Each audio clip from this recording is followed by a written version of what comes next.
Think you know everything about biblical epics? Think again. From a star who vanished after one film to Roman soldiers appearing 1,000 years too early. From a rejected Ben-Hur star to an Oscar winner's hidden movie cameo, the story of Ruth holds secrets that will make you see this 1960 classic in a completely different light. Here are the 15 weird facts you didn't know about the story of Ruth. Fact 1. Star chosen over 300 actresses, then disappeared. When producer Samuel G. Engel and director Henry Koster were searching for someone to play Ruth, they tested over 300 actresses from around the world. But it was 19-year-old Elena Eden from Israel who ultimately won the coveted role. The studio executives were so impressed by her screen test that they immediately signed her to a long-term contract with 20th Century Fox, expecting her to become their next big star. Eden had originally tested for The Diary of Anne Frank in 1959, and though she didn't get that part, Engel remembered her stunning beauty and natural talent when it came time to cast the story of Ruth. The film's producers even announced that Eden came to them from the Holy Land, following a worldwide search, and they praised her as a graduate of the renowned Habima Theater, who possessed all the necessary qualifications to portray this beloved biblical heroine. But despite all this fanfare and the studio's high hopes for her career, something strange happened after the film's release. Eden made only one more movie after The Story of Ruth, a low-budget adventure film called Trunk to Cairo that came out in 1966, and then she essentially disappeared from Hollywood altogether. She did appear in a handful of television episodes in the early 1960s, but her film career never took off the way everyone expected, making her one of cinema's most puzzling cases of a rising star who simply faded away despite having a major studio contract and a leading role in a big-budget biblical epic. Fact 2. Her stage name was changed for being too English. When Elena Cooper was cast in the title role, the studio executives at 20th Century Fox immediately decided that her real last name wouldn't work for a biblical epic. The problem was that Cooper sounded too English and not Jewish enough for someone playing one of the most famous women from the Old Testament, so the studio told her she needed a new stage name before the film went into production. According to Eden herself, the executives wanted her to have a name that sounded more authentically connected to her character's heritage and to the biblical setting of the story. They ultimately chose the surname Eden because it appears in the Bible as the name of the garden where God placed Adam and Eve, making it instantly recognizable to audiences and giving her a name that felt appropriate for a religious film. This kind of name change was actually quite common in old Hollywood, where studios regularly renamed actors to make them sound more marketable or to fit certain types of roles. But what makes this case particularly unusual is how openly the studio admitted their reasoning. Eden later spoke about the experience in interviews, explaining that the decision was made specifically because Cooper didn't sound Jewish, and the studio felt strongly that audiences needed to believe she could authentically portray a biblical heroine from ancient Israel. So they picked a name that would immediately signal her connection to the religious story being told on screen. Fact 3. Ben-Hur star rejected the role with bizarre honesty. In October of 1959, Stephen Boyd was officially cast as Boaz, the male lead opposite Elena Eden, and this seemed like perfect casting since Boyd had just finished playing Messala in the massive hit Ben-Hur, which had made him one of the hottest actors in Hollywood. But then something unusual happened when Boyd suddenly pulled out of the project, and what made his departure so strange was the remarkably honest reason he gave for leaving.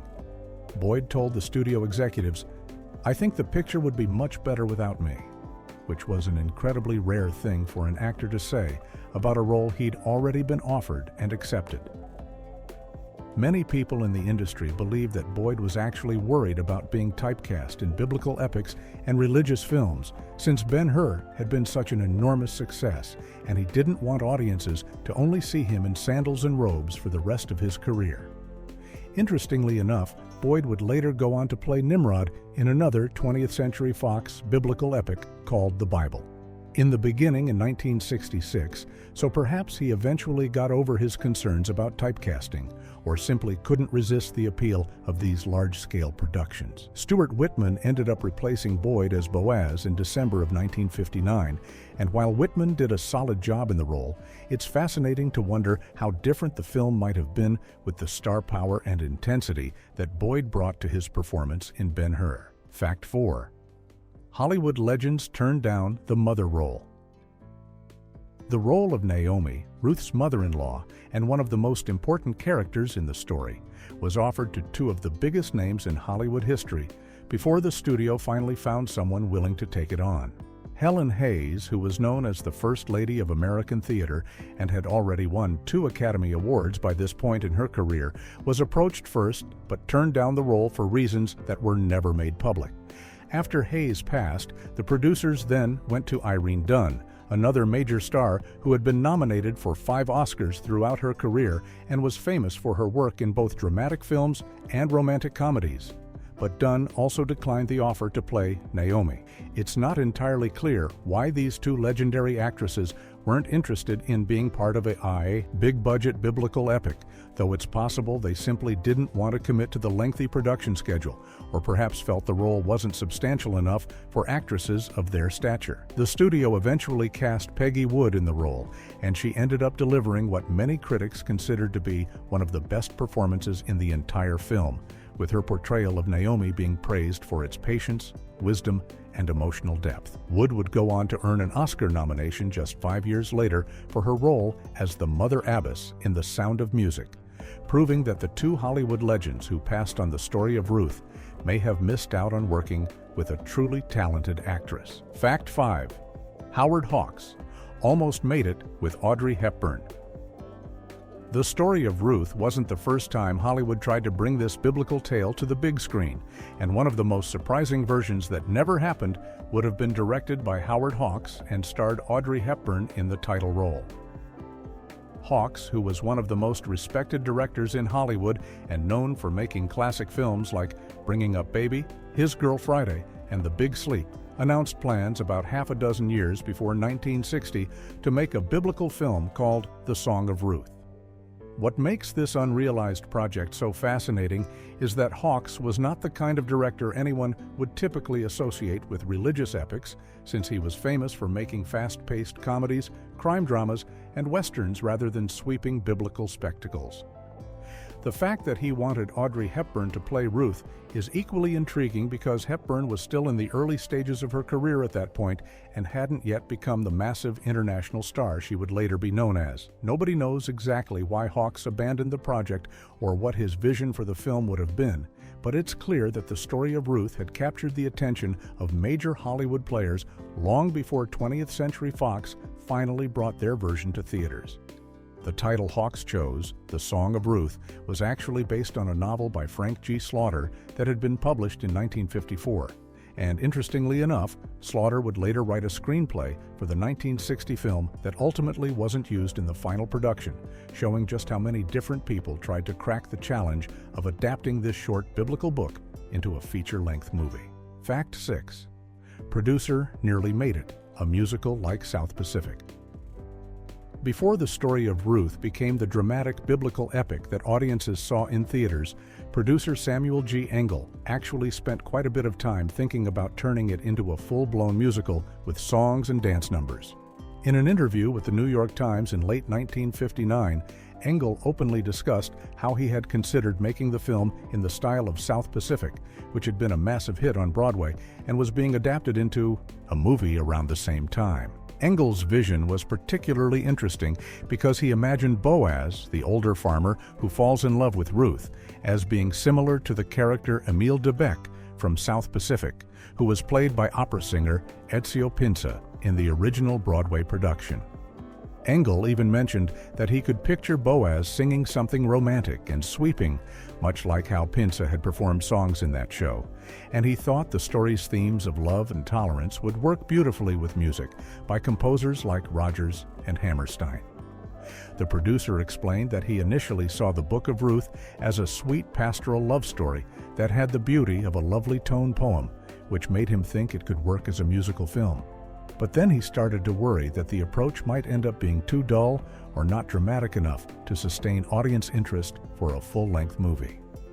Ultimately, Engel backed away from the musical concept and decided to make it as a traditional dramatic film instead, though it's absolutely wild to imagine what the Story of Ruth might have looked like if it had featured elaborate musical numbers and singing biblical characters, especially considering how different that would have been from every other religious epic being made in Hollywood during that era. Fact 7. 4 different screenwriters, none used. Getting the screenplay for the Story of Ruth ready for production turned out to be an incredibly complicated process that involved multiple writers over several years, and what makes this particularly unusual is that none of the early drafts were actually used in the final film. The project started back in 1957 when a writer named Simon Windelberg was announced as the person who would write the screenplay, but his version apparently didn't work out. Then the studio brought in the husband and wife screenwriting team of Faye and Michael Kanan, who were both respected writers in Hollywood, and they wrote complete story treatments for the film, but the studio decided not to move forward with their approach either. After that, novelist Frank G. Slaughter, who had written a book called The Song of Ruth, a love story from the Old Testament back in 1954, was hired to write a screenplay based on his own novel, which seemed like it would be a perfect fit since he already knew the material so well. But once again, the studio wasn't satisfied with what they received and chose not to use Slaughter's screenplay in the final production. Finally, in the summer of 1958, radio dramatist and screenwriter Norman Corwin came onto the project and wrote an entirely new screenplay from scratch that didn't incorporate any of the previous writer's work, and he submitted his final draft on September 1st, 1959.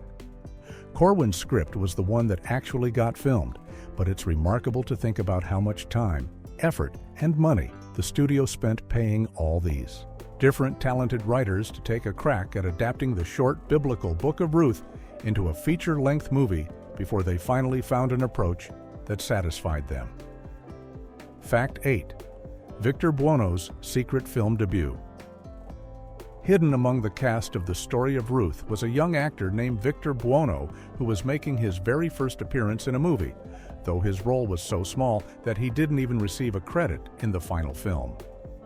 Buono played a Moabite priest or guard who had a brief scene where he notices a blemish on young Ruth's arm during the child sacrifice ceremony and scolds the high priestess for not catching this imperfection earlier, which was an important moment in the story, because that blemish is what saves Ruth from being sacrificed. At the time of filming in late 1959 and early 1960, nobody could have predicted that this uncredited actor would go on to become one of Hollywood's most memorable character actors, but just 2 years later, Buono would deliver a performance that would change his career forever. In 1962, he was cast as Edwin Flagg in the psychological thriller Whatever Happened to Baby Jane, which starred Bette Davis and Joan Crawford, and his portrayal of the gentle pianist who becomes entangled with Davis's deranged former child star was so compelling that he earned an Academy Award nomination for Best Supporting Actor.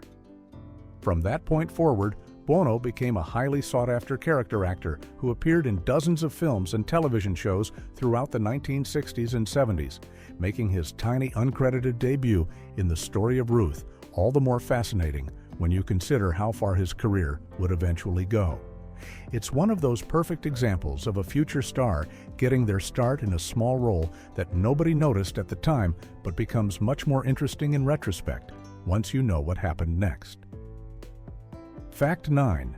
Roman soldiers appear 1,000 years too early.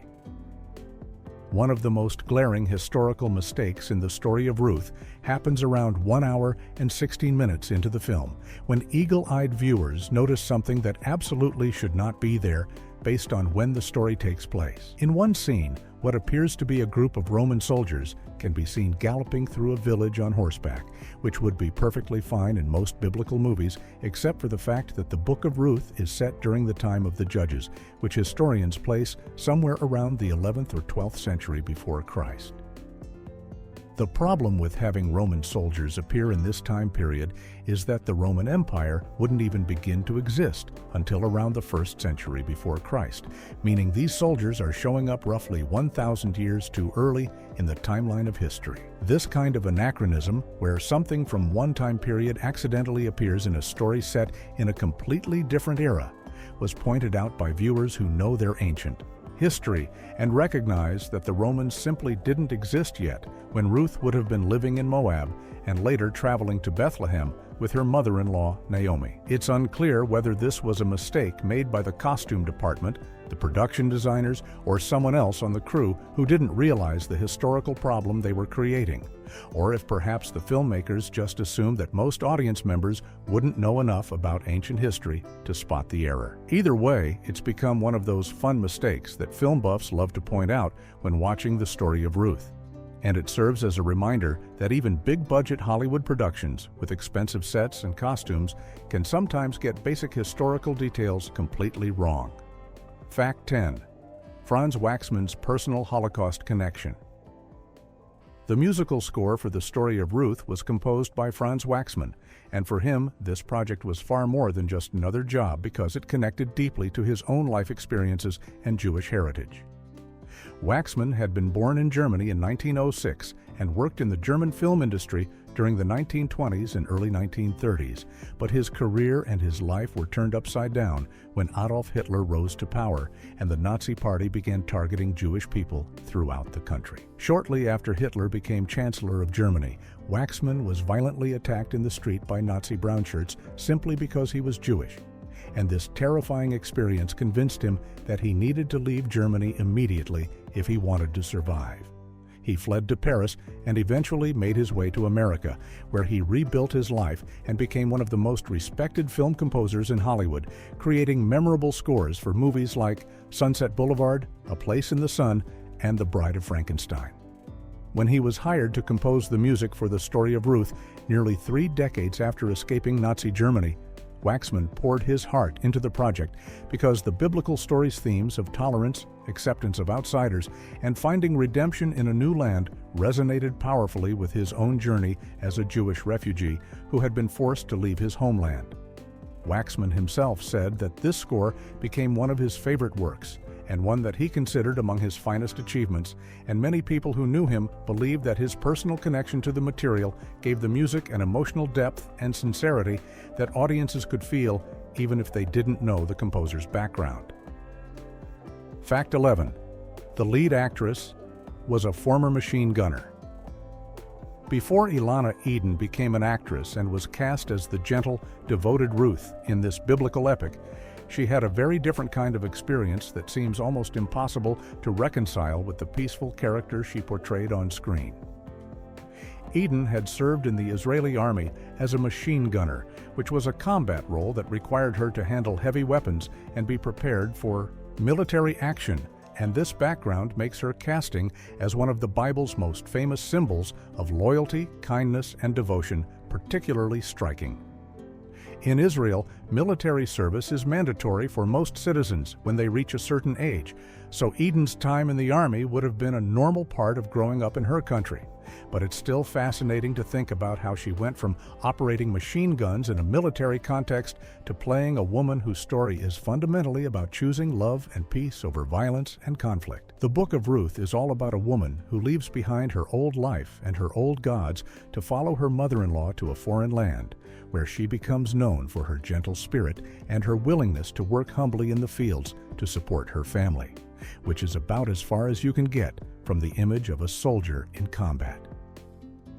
Eden never talked much publicly about her military service in interviews promoting the film, which makes sense given that the studio was trying to present her as a beautiful and graceful newcomer who embodied the spirit of the biblical heroine.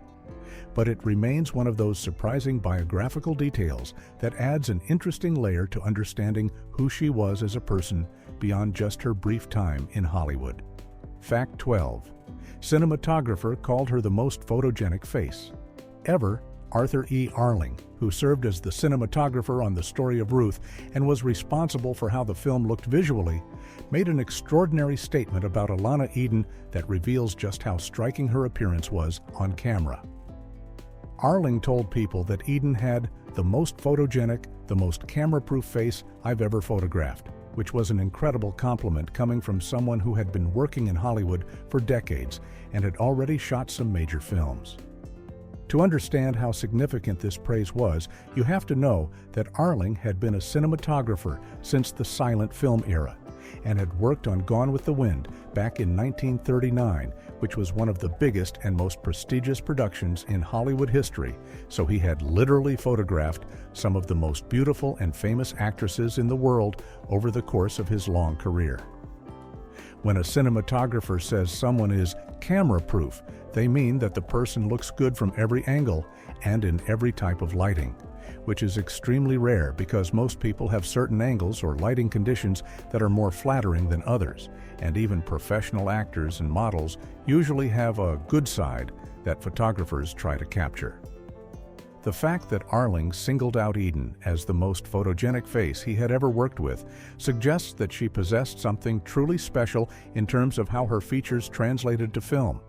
And when you watch the Story of Ruth, you can see what he was talking about, because Eden does have a luminous, almost ethereal quality on screen that makes it easy to understand why the Ahi cinematographer was so impressed by her natural beauty and how effortlessly it came across through the camera lens. Fact 13. It got a Dell comic book adaptation. In September of 1960, just a few months after the Story of Ruth premiered in theaters, Dell Comics released a comic book adaptation of the film as part of their 4-color series, which was numbered 1144. Dell Comics was well known during this era for adapting popular movies and television shows into comic book form, and they had a whole system for turning feature films into illustrated stories that could be sold at newsstands and drugstores across the country. What makes this particular adaptation interesting is that Dell made some significant changes to tone down the more disturbing content from the film, which makes sense when you consider that comics in 1960 were subject to the Comics Code Authority, a self-regulatory organization that enforced strict rules about what could and couldn't be shown in comic books that might be read by children. The most notable change was that the comic version completely omitted the child sacrifice scene that appeared early in the film, which was one of the most intense and controversial moments in the movie, where a young girl is prepared to be killed as an offering to the Moabite god Chemosh. In the comic book version, when Ruth expresses doubt about whether the sacrifice is necessary, the ceremony is simply called off and the child is spared, whereas in the actual film, the scene is much more graphic and disturbing, even though it cuts away before showing the actual moment of violence. This kind of censorship was typical for comic book adaptations during this period, as publishers were very careful to avoid any content that parents or moral guardians might find objectionable, even when they were adapting movies that had been made for adult audiences. Fact 14. Guillermo del Toro featured it in his Oscar winner. More than 50 years after The Story of Ruth was released, the film made an unexpected appearance in one of the most acclaimed movies of 2017 when director Guillermo del Toro included it in his fantasy romance The Shape of Water, which went on to win the Academy Award for Best Picture. In Del Toro's film, the main characters live in apartments above a movie theater called the Orpheum, and throughout the story, viewers can see the story of Ruth playing on the theater screen to a nearly empty house, with the amphibian creature at the center of the plot, even watching parts of the film at one point. Del Toro is known for being a passionate film historian who carefully chooses every movie reference that appears in his work, and his decision to feature The Story of Ruth was very deliberate because he saw strong thematic connections between the 1960 biblical film and his own story about outsiders, forbidden love, and crossing boundaries to be with someone from a different world. The book of Ruth is fundamentally about a woman who leaves her own people and culture to follow someone she loves into a foreign land where she's treated as an outsider. And Del Toro recognized that this parallel fit perfectly with his tale of a mute cleaning woman who falls in love with an amphibious creature being held captive by the government. The marquee of the Orpheum Theater in The Shape of Water even shows the story of Ruth playing as part of a double feature, and Del Toro uses clips from the film to reinforce his themes about loyalty, devotion, and the willingness to sacrifice everything for love, giving this largely forgotten 1960 biblical epic a whole new life and introducing it to audiences who might never have heard of it otherwise. Fact 15. The film went $2 million over budget and flopped. The Story of Ruth turned out to be a financial disappointment for 20th Century Fox, despite all the effort and resources that went into making it a prestige production worthy of competing with other biblical epics of the era. The film ended up going nearly $2 million over its original budget, which was a significant amount of money in 1960, and indicated that the production had encountered various problems or delays that caused costs to spiral out of control. Part of the reason for these budget overruns was the elaborate sets that were designed by Franz Bachelin and Lyle R. Wheeler, which were built to recreate ancient Moab and Bethlehem on the Fox sound stages, along with the expensive costumes and the large cast of supporting players who were needed to populate the biblical world. The studio had high hopes that The Story of Ruth would be a commercial success, especially because Ben-Hur had been released the year before and had made an enormous amount of money, leading executives to believe that audiences were hungry for more religious epics. Unfortunately, by the time 1970 rolled around, the film had only earned about $2,313,000 in domestic rentals and $1,892,000 in foreign rentals, which meant it likely didn't even break, even when you factored in the production costs and the money spent on marketing and distribution.